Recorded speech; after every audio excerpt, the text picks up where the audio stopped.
Navigating Risk in a Global Economy.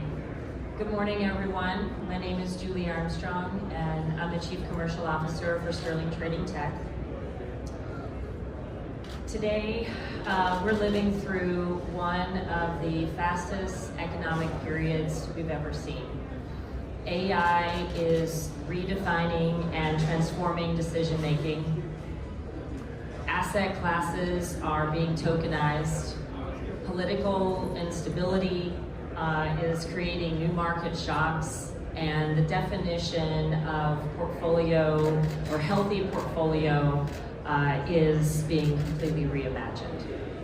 So, to help us unpack all of those topics today, I'd like to welcome our two guests, Blu Putnam, who's the former chief economist for CME Group and is a senior consultant at Sterling Trading Tech, and Brian Saldeen, who is the head of our risk product at Sterling Trading Tech, who's a former options trader and product manager from Apex and Susquehanna.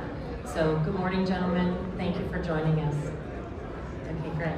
All right, Blu, I'm going to start with you. As we think about the big picture and what's changing, what do you think has been the most fundamental political impacts that we've been seeing, and how are they affecting the markets? Yeah, the politics are really fascinating. Political events are very, very different than economic events. They can happen in the weekend, they can happen any time.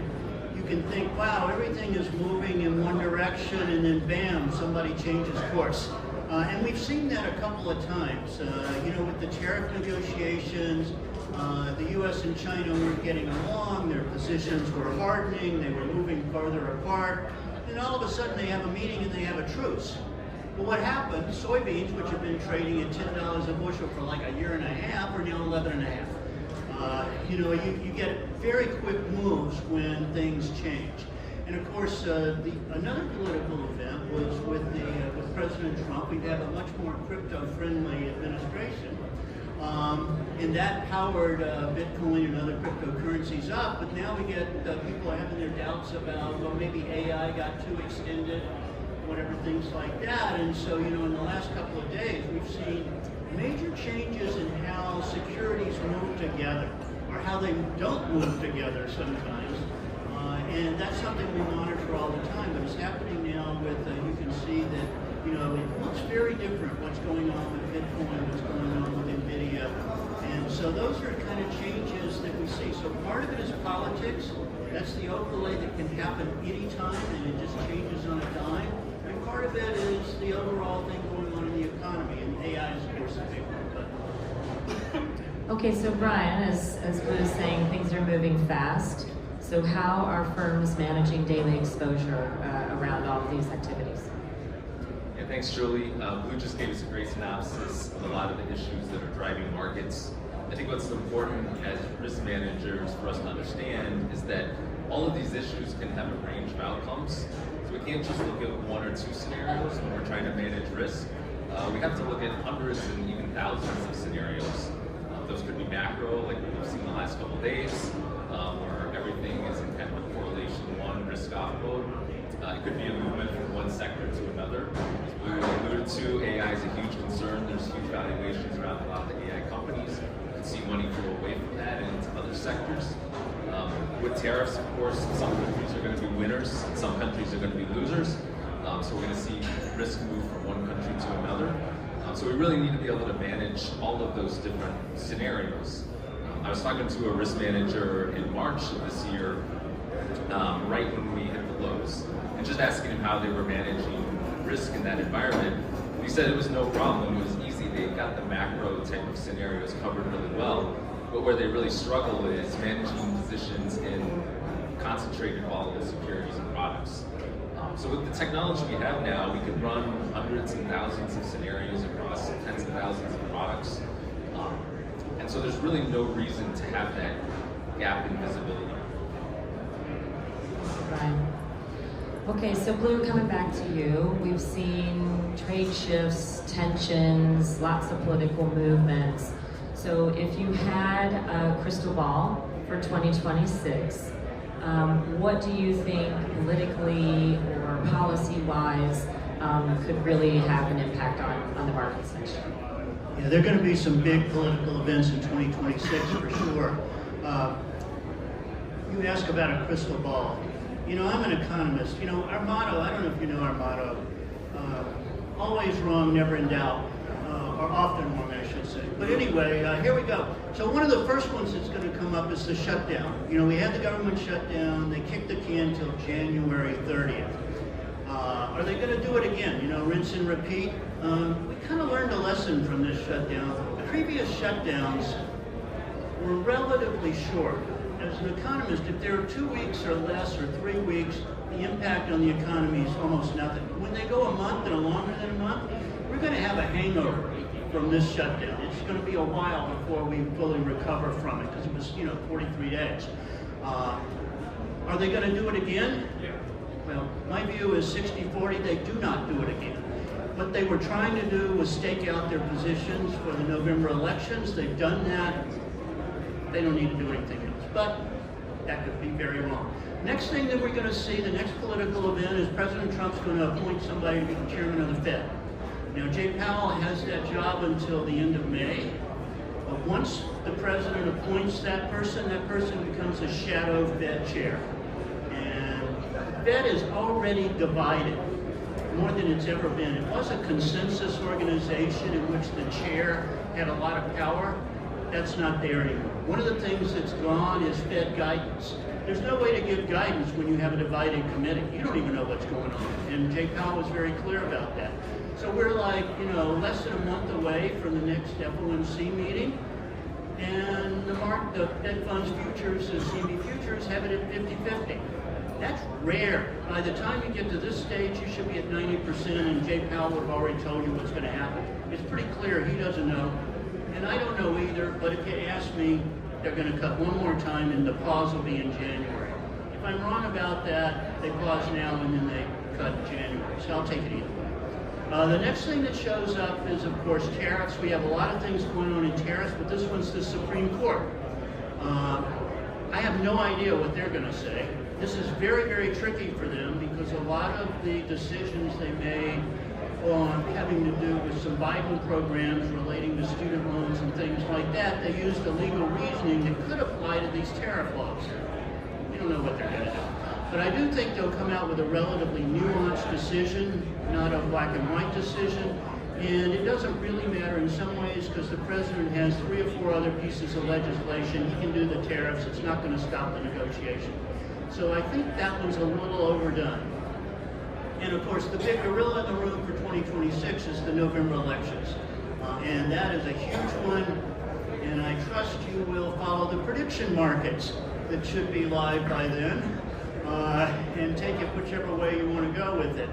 That will be a huge one for 2026. Typically, markets don't really focus on elections until about Labor Day. So you get pretty much a little bit of noise and you're paying attention and nothing's happening, and then after Labor Day it all changes and it becomes the entire focus. One last thing, because political markets are on-off decisions and things like that, you typically get calm, that is low volatility before the event, and then on the day of the event you get a huge move. So if you're delta hedging your options, you better be really careful and run a few extra scenarios. Wow. Okay, well, it's almost dizzying to think about all the things that are going to be hitting us. I mean, we're already amid so much of it. So, from a firm perspective, as you know, risk managers are thinking about how they're going to absorb the shocks in the market, what's one of the best things that they can do, and how can they leverage a risk and margin tool to do that? Yeah, when things are moving quickly, we think that real-time risk is essential. If you can see your risk in real time, you can also take action and mitigate that risk. And it can also be a differentiator for your business. I think option expiration is a great example of that. We have an option expiration every day of the week now. 0 day to expiration options. Of course, we have to manage that risk. And there's a lot of firms that will not allow their clients to open up new positions over the last hour or 2 of the trading day because they don't have a real-time view into risk and they can't manage that expiration risk. If you do have the tools and capabilities to manage that risk, you can allow your clients to continue to trade through the close, and then you can easily find accounts that might have issues and take action. So real-time risk management is essential when things are moving quickly. And again, we just want risk to be a differentiator for your business. It's not just an operational necessity, though of course it is an operational necessity. You have to protect your firm, but it can be a way for you to differentiate your business and be more competitive in the marketplace. So staying with you, Brian, as we think about the overall portfolio, what does a healthy portfolio look like for traders today? Yeah, Markowitz said that diversification is the only free lunch on Wall Street. We still think that's true.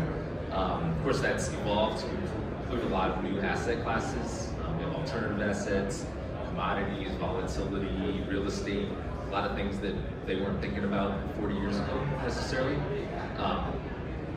And that, of course, means there's a lot more complexity to manage that risk.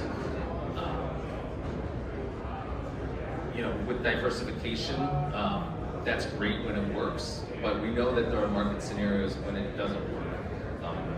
The last few days is a great example of that. We've seen kind of a risk-off mode where we have Bitcoin, AI, the market in general, all kind of going down together. So we need to make sure that we don't always rely on that diversification, that we have scenarios that we can manage that are more correlation with one type of scenarios. When we look at some of the historical methodologies like value at risk or correlation analysis, those are great frameworks, but it's not enough. You also have to have other scenarios that you're monitoring to make sure you're fully covered against risk. So Blu, over to you from a macroeconomic perspective, building on what Brian was saying on diversification, do firms need to look at traditional diversification? Do they need to rethink rethink the balance? How are they approaching this? Yeah, one of the things that I've been doing in my research is I call it searching for asymmetry. But basically what we're talking about is when markets show tremendous abnormalities or asymmetry on one side or the other. What I mean is the skew in options implied vols is way more on the put side than the calls, or maybe the volume. For instance, the volume of put positions in Bitcoin has skyrocketed in the last 5 days. It tells you that one side of the market is in play. You have to be exceptionally careful not to treat that as a forecast. Because, guess what? There's a buyer and a seller for every trade out there. And if somebody is buying the insurance, somebody is selling them that insurance. So I don't trade on the basis of there being the asymmetry telling me which way things are going. It just tells me what's important. And I can measure that quantitatively, but then I have to match it up to the narratives that are in the market. So I really need to know what to watch for, what's driving that. And I find that people make that way too complex. There's usually only a couple of narratives out there, and what you want to do is find the 2 or 3 most important factors and follow them.